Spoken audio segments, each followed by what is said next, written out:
दोस्तों कैसे हैं आप सब। उम्मीद करते हैं अच्छे ही होंगे। तो चलिए एक बार फिर से आपका स्वागत है एसके स्टडी जर्नी में।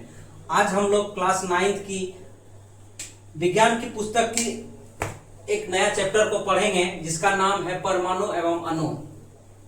तो सबसे पहले हम लोग ये जान लेते हैं कि प्राचीन भारतीय और ग्रीक दार्शनिक जो होते थे, जो विज्ञान में रुचि रखते थे, तो प्रकृति में अज्ञात पदार्थ जो थे उनके विभिन्न रूपों को देख करके आश्चर्य करते थे। जो प्रकृति में अज्ञात थे, अचानक उनके द्वारा खोजा जाता था और उनके रूपों को देख करके वो आश्चर्य व्यक्त करते थे कि ये किस प्रकार है, कैसा है, नया पदार्थ है। तो इसी क्रम में भारतीय दार्शनिक जो थे महर्षि कणाद सर्वप्रथम समझाया कि कोई भी पदार्थ को अगर हम टुकड़ों में बांटेंगे तो एक समय ऐसा आएगा कि उसका टुकड़ा सबसे सूक्ष्मतम कण में रहेगा और उसके बाद उसको और टुकड़ों में नहीं बांट सकते हैं। और इसे ही महर्षि कणाद ने समझाया। इसी के आधार पर फिर से एक भारतीय दार्शनिक जो थे जिनका नाम था पकुदा कत्यायाम, और ग्रीक दार्शनिक दो थे जिनका नाम था डेमोक्रिटस और ल्यूसिपस। उसने भी यही समझाया कि कोई भी पदार्थ को अगर टुकड़ों में हम लोग तोड़ेंगे तो एक समय ऐसा आएगा जो उस पदार्थ के टुकड़ा को और छोटा टुकड़ा में हम लोग नहीं तोड़ सकेंगे। और इसी के आधार पर एक रासायनिक वैज्ञानिक थे या फिर एक रसायन शास्त्री थे जिनका नाम था आत्मा एल लिवाइजिए।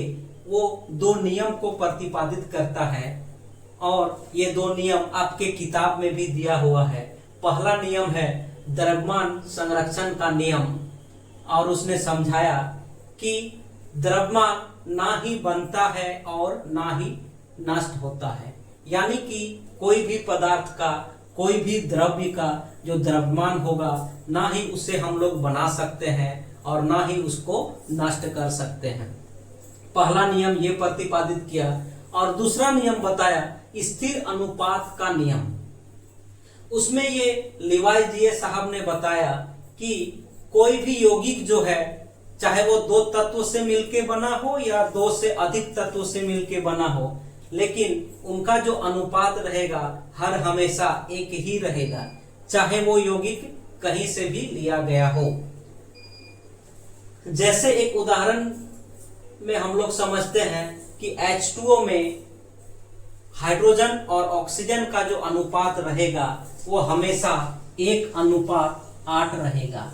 यानी कि हाइड्रोजन की 1 परमाणु और ऑक्सीजन की 8 परमाणु रहेगा। यह कह सकते हैं कि हाइड्रोजन की 1 अंश और ऑक्सीजन का 8 अंश रहेगा।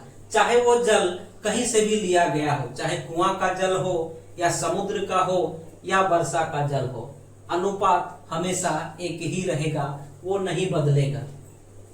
और धीरे धीरे समय बीतता गया और एक ब्रिटिश रसायन शास्त्री थे जिनका नाम था जॉन डाल्टन, और उसने बताया इसके पहले जितने भी नियम बने थे या फिर जितना भी सिद्धांत दिया गया था, चाहे वो भारतीय दार्शनिक हो, ग्रीक दार्शनिक हो या फिर हमारे लिवाइजिए साहब हो, उन सब के सिद्धांत और नियम को आधार बनाते हुए जॉन डाल्टन ने बताया कि कोई भी यौगिक हो या तत्व हो या मिश्रण हो, छोटे छोटे कणों से मिलकर बना होता है और उस कण को और अधिक छोटे टुकड़ों में हम लोग नहीं तोड़ सकते हैं, और उस छोटे कण को ही हम लोग परमाणु कहते हैं।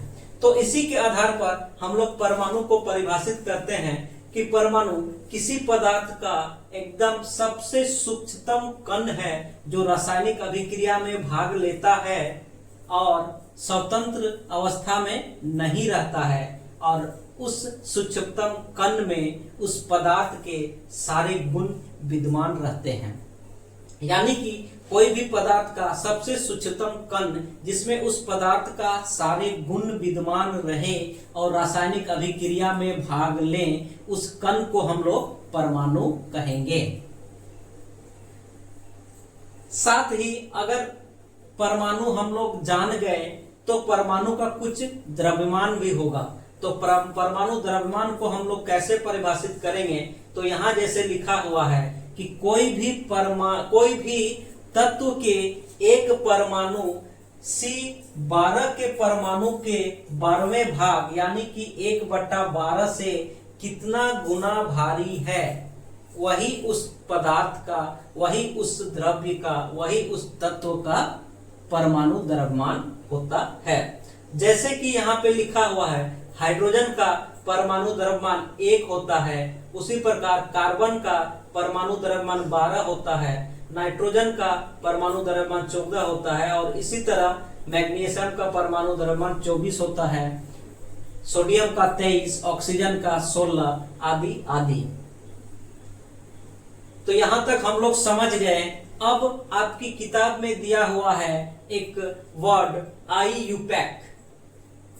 हर बार या कह सकते हैं कि अक्सर परीक्षा में पूछा जाता है कि IUPAC का पूरा नाम क्या है, तो इस नाम को आप लोग हमेशा माइंड पे रखिएगा।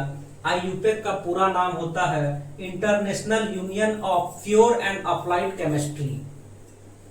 यह एक अंतरराष्ट्रीय वैज्ञानिक संस्था है जो रासायनिक नाम की स्वीकृति देता है। तो यहां तक हम जाने कि परमाणु किसको कहते हैं, परमाणु द्रव्यमान क्या है, IUPAC का फुल फॉर्म क्या है, IUPAC क्या है। आगे हम लोग देखेंगे कि अणु क्या है और अणु के बारे में हम लोग जानेंगे। तो आज के लिए इतना ही रहने देते हैं। अणु को हम लोग अगले क्लास में जानेंगे। तब तक के लिए धन्यवाद।